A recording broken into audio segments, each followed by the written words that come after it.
a 270-degree arch. And in front of you is this beautiful swimming pool. The crocs have been taken care of. They're all looked after. And there's no one there. And you're just there by yourself and Yolanda, and you swim out and you're swimming under the waterfall, and you're just looking up, sort of almost breaking your neck. And the cliffs and the rocks are just above you, and they're bright red because the sun is shining on you. What do you say to that? Well, I was filming Yolanda with my new GoPro camera, and Yolanda, she goes, "This is the highlight of my life." It was so flipping beautiful. I don't know what words you can say. Has anyone ever experienced that? You've been in a part of creation and you're just speechless. You're just overwhelmed with the beauty and the splendor and the grandeur. And all you can say is, well, this is the highlight of my life. And it was beautiful. But you go to the next waterfall and it's just as beautiful. And you go somewhere else and it's just as beautiful. And then last night coming home on the plane, I said to Yolanda, look out the window. As we were traveling along, the sun was setting on the west, and the wing of the plane was there. And there's this magnificent twilight. If you've ever been up north, you'll see it all the time. But there's this twilight, this beautiful pink hue, and it just stays there forever. And you're just looking at it going, oh, it's just magnificent as you soak it all in. And I'll come back to all this in a little bit in a minute, because you're wondering what on earth has this got to do? Because the scripture reading that I've basically focused on is Romans chapter 1. And it's about the righteousness of God. And it's also about the wrath of God, which I'm going to speak about a little bit as well. But it talks about the righteousness of God. And I'm just going to read a little bit. I'm going to ask the boys to put that first verse up if they could.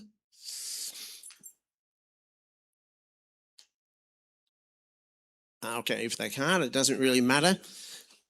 There it is. This is the Apostle Paul. He says, "For I am not ashamed of the gospel, for it is the power of God for salvation to everyone who believes, to the Jew first and also to the Greek. For in it the righteousness of God is revealed from faith to faith, as it is written, the righteous shall live by faith." Now today I want to talk about faith and creation and just tie the two together. Because the next part of the chapter reads this. It says, "For the wrath of God is revealed from heaven against all ungodliness and unrighteousness of people who suppress the truth in righteousness. Because that which is known about God is evident within, for God made it evident to them. For since the creation of the world, his invisible attributes, that is, his eternal power and nature divine, have been clearly perceived, been understood by what has been made, so they are without excuse. For even though they knew God, they did not honor him as God or give thanks, but they became futile in their reasoning, and in their senseless hearts were darkened. Claiming to be wise, they became fools. They exchanged the glory of the incorruptible God for an image in the form of corruptible mankind, of birds, four-footed animals, and crawling creatures." Now I'll just pause there and just let's gather our thoughts and see where I'm heading with this.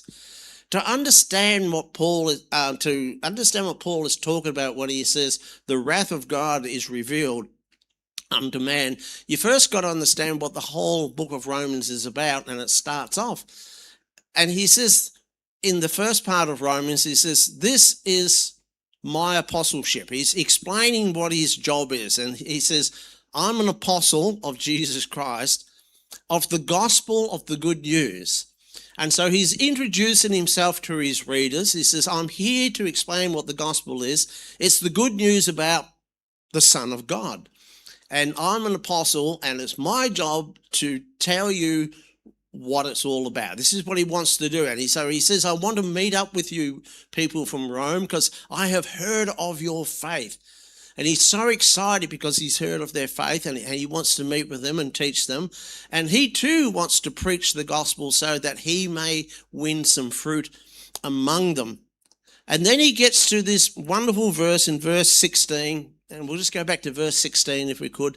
He says, for I am not ashamed of the gospel, for it is the power of God.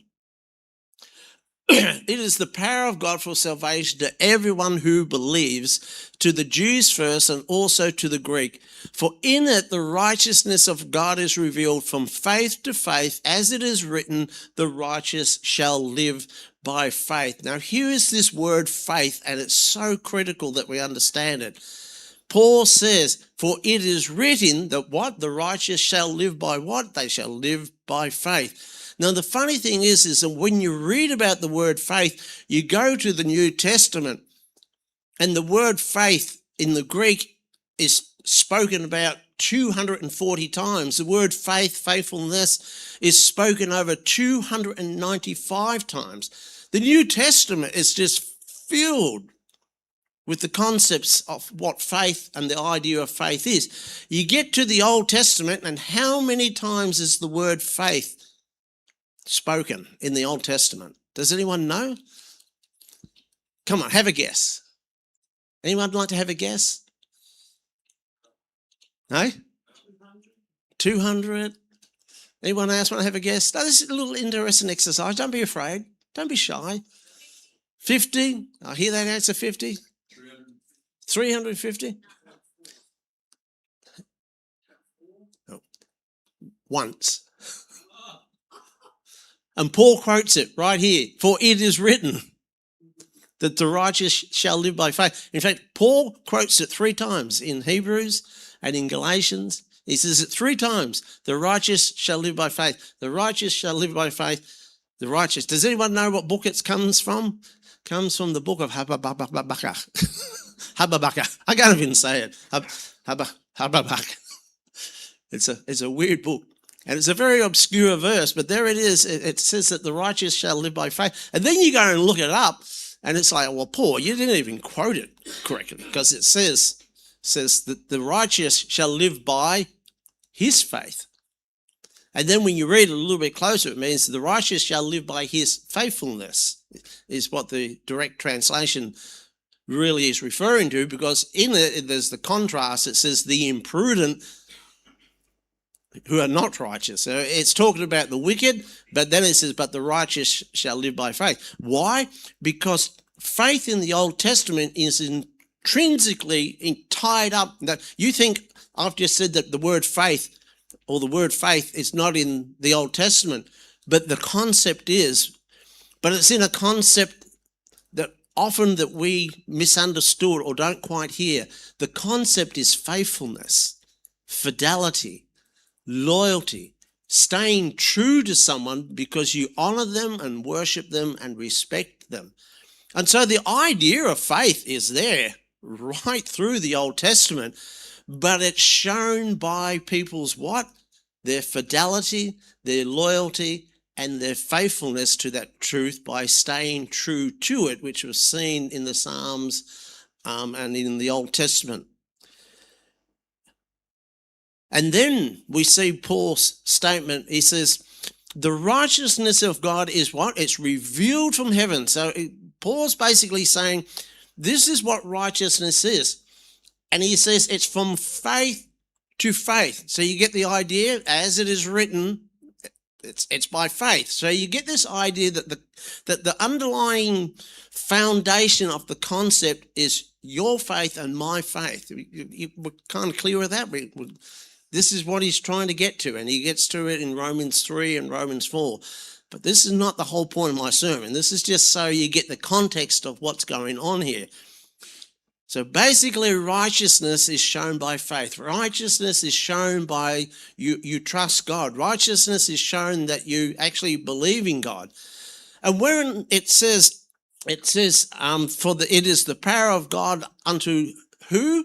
Unto who? Those who believe. And that word belief is the exact same word as faith. It's just got a different little vowel on the end of it. It's the same word. Belief and faith are the same things. It's just that belief is the action of what faith is. So when it talks about belief, it's the exact same word. It means the exact same thing. It's just the doing of it, if that makes sense. It's the active ingredient of what your faith is. Now, here's the flip side of all this. This is what Paul is saying, is that our righteousness has been revealed by God, and it's revealed by how? By having faith in Jesus Christ, because this is what faith is. But then he goes on to this passage, and I'll just start reading it out. But he says, but for the wrath of God is revealed. So we've got the righteousness of God is revealed, but then he's got the wrath of God is revealed. And he says it's revealed from heaven against all ungodliness and unrighteousness of people who suppress the truth. Of people who suppress the truth. And then you start scratching yourself and you're thinking, well, what's the truth? What is truth? That's a great little question, isn't it? And so we read on, because Paul is in one sense establishing this. Well, faith is what righteousness is, and then what's the opposite of faith? And he's beginning to explain what the opposite. This is kind of like the flip side, and this is where it begins, and this is where it starts for so many of us. He says he suppresses the truth in unrighteousness, the opposite of faith.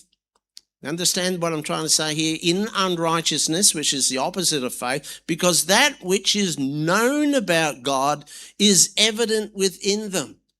And so what Paul is saying is everything that is known about God has always been evident.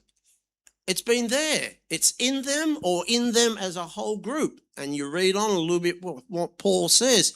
He says, for God made it evident to them. God made it evident to them. You've got to understand, the Christian gospel hasn't even really begun. He's talking about mankind as a whole. Greeks, Gentiles, pagans, the culture, the whole lot. And Paul is saying is that God has made evident to them. And so we start asking ourselves the question, what is it that he's made evident? What is it that's made clear? What is it that they're suppressing? For since the creation of the world, his invisible attributes, that is, his eternal power and nature divine, have been clearly perceived, been understood. So we know God is invisible. We all get that, don't we? If I said, where's God? You'd go, well, I don't know. Can anyone see God right now? But it says that his invisible attributes, in other words, the very things that make up the nature of God, his divine power, it says these have been clearly perceived and understood. So we ask ourselves, start scratching our head. It's like, well, how can God be perceived and how can they be understood if he's invisible? That would be like saying the invisible man is sitting here. And what's he like? He's, I don't know, he's invisible. Can you talk with him? No, he's invisible. So how can you understand them and perceive them? Yet Paul is saying, no, this invisible man has made his attributes, he's made them evident. He's made them plain and he's made them clear. And you start asking, well, how is that possible? And the answer is very simple. Having been clearly perceived, been understood by what has been made, so that they are without excuse. Creation. Yolanda was under a waterfall, and she was so caught up in the rapture and the beauty of it. She saw what I would say is basically the elements or the invisible attributes of God. And anyone can see it and anyone can acknowledge it. And anyone can say, like Yolanda, wow, this is the highlight of my life. And that is acknowledging the invisible attributes of God, which he has made clear for everyone to see. And that is what faith, as a beginning point, is the very start of every Christian's walk, is acknowledging God by what can be seen and what is plain to be seen. For even though they knew God, think about what Paul is saying here. He's saying they knew God. It looks like, hey, no, God's invisible. No man has seen God. How can they know God? And Paul is saying they knew God because they saw his waterfalls. They saw his sunsets. They saw his beauty. They saw creation. They knew exactly what God was like because of the very beauty and the wonder by which and what they saw. And it says, because they even knew God, they did not honor him as God or give thanks, but they became futile in their reasoning, and their senselessness, their hearts were darkened. Notice the language here. They became futile. They weren't born futile. They became futile. Every single person who is born on this earth wakes up one day as a baby. And you know what's exciting to be a baby? As Chesterton says, as adults, it takes a lot for us to get excited, doesn't it? It's just like we sort of we look at the sunset and go, could it get any more orange? It's like, that's a quote from The Simpsons, by the way. And we're a bit like that. We become cynical. We see things over and over again. And as you get older and older, it's just like, this beach sucks, You call that a wave? and we're like that as we get older and older. We kind of see the beauty in creation and go, it's not enough. But for a child, a child is amazed that when it opens a cupboard, is it going to see a dragon? But you know what? A 2-year-old child is just amazed that the cupboard opens. You see the difference? Why do you think kids are into everything? They're exploring, they're discovering, they're wanting to see the world, they're wanting to learn. You give them a gift, and what are they excited about most? The box that it came in, and they play in the box, and the gift is thrown away, and they run around. We've seen this over and over again. The simplest things amuse the simplest minds, and that's not a derogatory thing. That's just a statement that Paul is just saying here, that in creation, in life that God's given us, there's beauty, there's wonder, there is amazement. And Chesterton was the master of this. He would look at an apple that it is red, and we go, well, an apple's red. And he said, we should be amazed that it's red because it's not orange. If you saw an orange apple, would you be amazed? Or if you went out to the sky one day and you saw that it was, lime green, omnia green, would you be amazed? We would all be out there right now, wouldn't we? Going, look at the green sky. What's everyone looking at? The green sky. And we'd all be amazed. And then we'd go to the pub. Did you see the green sky? And we'd all be captured in this amazement. But you know what? The sky's blue. And how often do you go to the pub and talk about the sky being blue? Yet I tell you that on our holiday, I looked up to the sky. I don't know how many times I looked at it and said, wow, look at that. The blue sky. It's the creation of God. It's the wonder of God. It is the beauty of God. And it's all telling us one thing. The Psalm says the heavens declare what? The heavens declare the glory of God. You read the Psalms over and over again, and it talks about how creation, how the trees of the field clap their hands. Well, they don't physically clap their hands, but the poetry is that creation is singing. that creation is speaking, that the mountains are declaring, that the oceans are singing. And if you but just sit and listen to it, you will see your Creator. You will see God. And that's where faith starts, and that's where faith will often begin. But it also says in the Psalms, it says that the fool says in his heart there is no God. And this is what Paul is talking about. He's talking about people who look at creation and go, no, there's no God. They are in that waterfall. They're overwhelmed by the excitement and the beauty of it, and they go, yeah, no, there's no God. They suppress the truth, it says. Now, notice here that you've actually got to suppress it. It's not that you can't see it. You've got to actively suppress it. And not only that, Paul goes on to say that they became futile in their reasoning, because in their reasoning they're thinking they can see what is clearly the handiwork of God, but their reasoning is, you know what, I think I'll go with the scientists, I think I'll believe in evolution, I think I'll believe in this, and it's just like, are you stupid? You know, the evolutionists have been banging away at it for 200 years, and Charles Darwin thought when he wrote his book, that by 150 years they'll be able to work out how life is made. And you know what? We're now 200 years down the track and men still cannot make a living cell. And they've been at it for a long time. Now, often they will brag about how they've synthetically put a few proteins together, but what they don't tell you in the fine print is those synthetic proteins were put together in a lab, designed, engineered by who? Engineers.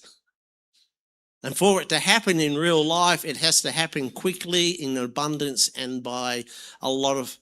And there's a guy called James Tour, and he's a leading world scholar on, what do you call it? What do you call a little micro...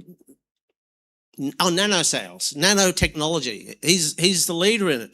And he's basically said he's offered $1 million to any evolutionist who can come and explain to him how life started. And he's put that out there forever. He's actually a really devoted Christian, and he goes, I don't understand it. He says, I understand nanotechnology. I understand how it works. And he goes, no one has been able to even come close to replicate a living cell, yet alone the wonder of a human being. And yet here you all stand today alive. For how long? 80 years your bodies have been functioning? For a machine to last 80 years to self-repair itself is unheard of.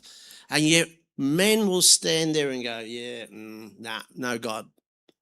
It's like, rightly the psalmist says, only a fool in his heart would say that there is no God.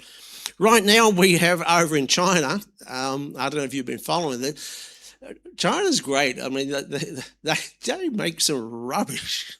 And me and Francois should know about this. They literally do know how to build rubbish, but at the same time, they do know how to build the best of the best when they want to. And they have these robots called I think it's the T800. And it's these incredible robots. And then what they're doing now in China, they've got a betting system, and they've actually got a tournament where everyone's only allowed to have the same robot, but you have your own created AI agent in the robot, and they got to learn to fight. And so they now have these robots doing kung fu and fighting each other, and they're good. And as the AI agents are learning, it's a fair system because no one's allowed to have a better robot. And these machines are amazing. Like, I'm not joking. It's like we're in the future now, and we're not even realizing. You talk about RoboCop. Have you ever seen that movie RoboCop? In China right now, they have robots who are policemen walking around with live policemen. It's real. And everyone's going, wow, this is an amazing, a robot that's a cop. But then they look at the human cop and they go, oh, no, there's no God. You see the point I'm trying to make? We get really excited by AI intelligence. We get really excited about robots. And then we look in the mirror and go, oh, I'm so depressed. You should look in the mirror and go, oh my goodness, God created me. And what have I done to God's creation? And it's like, that's okay. It can be restored. But do you see my point? And this is what Paul is trying to say. He says, and further on, he goes, they exchanged the glory of the incorruptible God for an image in the form of corruptible man. In other words, they took the glory of God and exchanged it for something. So you suppress the truth, you exchange the truth, and you turn your back on the truth, which is there for everyone to see every day if you just walk out in your backyards and go look at the stars. Now, often we struggle in our faith. Who here struggled in their faith? Let me see those hands, brothers and sisters. You've all struggled with your faith. And God and the angels must be shaking their heads and saying, what are they struggling with? They're on my big spaceship traveling through Earth. There's nothing like it. And if we would just see it, if we would just put aside all the nonsense that the world has told us, this culture that we live in is saturated with a culture that nearly every TV show you ever watch, nearly every education class you've seen your kids to, it is just filled with this fool saying, no God, no God, no God. Our kids are brought up with it. No God, no God, no God. Our churches are actually filled, believe it or not, with the same presupposition that there's no God. So we've got to invent all this spiritual mumbo jumbo. Do you understand what I'm saying? It's just like, no, sorry, in creation, I can see God. It's clear. You don't need to invent a ghetto of spiritual mumbo jumbo to kind of counteract what the atheists have told you. Can you see it's the same problem? What you're basically saying is, I can't see God in creation, so I'll invent some sort of religious nonsense. You don't need to, because once you see it in creation, you realize, wow, God is real. And then Paul goes on to explain and says, this is what faith is all about. Faith is about faithfulness. It is about being real to what we see and what we perceive. And on one level, just on the creation level, there's enough there for everyone to be at church every Sunday going, I want to know more. I want to know more about this invisible God because I see his handiworks. I see his attributes. Yet do we see that in church today? Do we see it? No. And the funny thing is, even the pagans, even the pagan religions, at least making some effort to come up with some story to explain creation. Even our Aborigine, our First Nation peoples, at least they're having a go at trying to explain what they're seeing and feeling and understanding. And yet we highly intellectual people, we go to school and just go, there's no God, there's no God, there's no God. And rightly the Bible says, the fool says in his heart there is no God. And the wrath of God, and this is the kicker, what is the wrath of God? The wrath of God is just simply God saying, okay, and given them over to their own reasoning and their own corrupt mind. Do you get it? The wrath of God is not thunderbolts and lightning. It's just God saying, okay, enjoy your narrative. And part of that narrative, and if you read on with the rest of the scripture, I won't read the rest of it because it's depressing. Because if you believe there's no God, then all you've got is your animal instincts, your base desires, and it's just like, okay, well, I'll worship them. So what's the first thing that we worship? Women, men, sexual desires. We all know what they are. They're pretty good, so let's pursue them. And then food, appetite, gin and tonic. Gin and tonic's pretty good. I make a pretty good brew myself. And if that's all you have and no God, then gin and tonic's pretty good. It's not bad. And then, well, what else is there? Oh, well, the pursuit of money. Well, that can be good. That's great. I mean, who doesn't love money?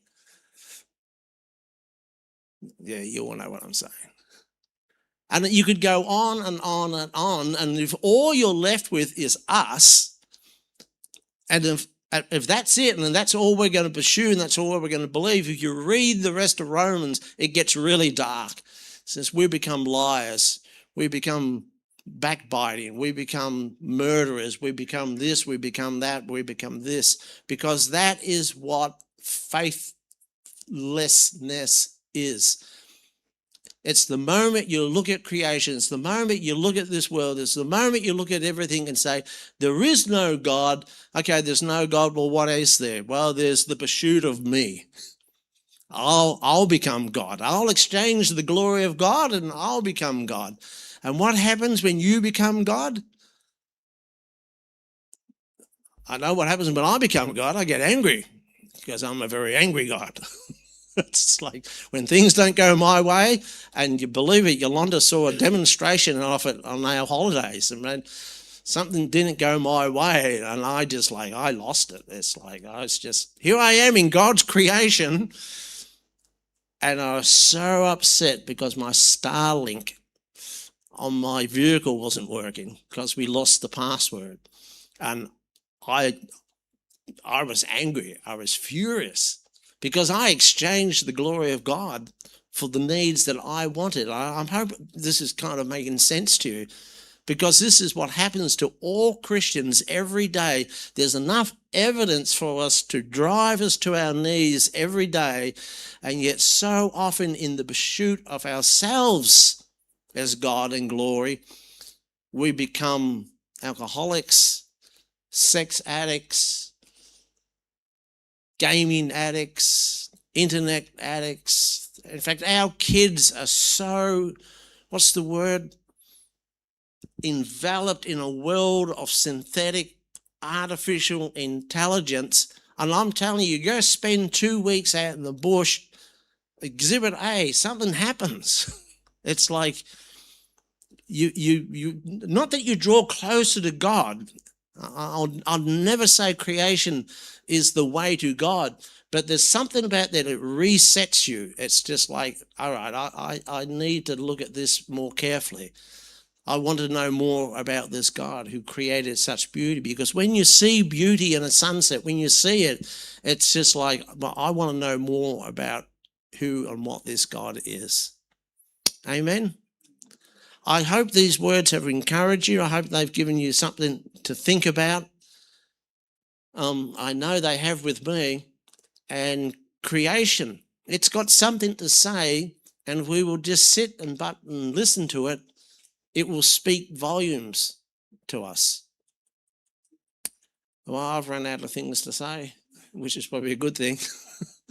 And so God bless you all. Please stay for a cup of coffee and a bit of fellowship, and hopefully see you all next week. Bring a friend. Bring your neighbours. Okay, struggling to wind up, that'll do. Okay, God bless.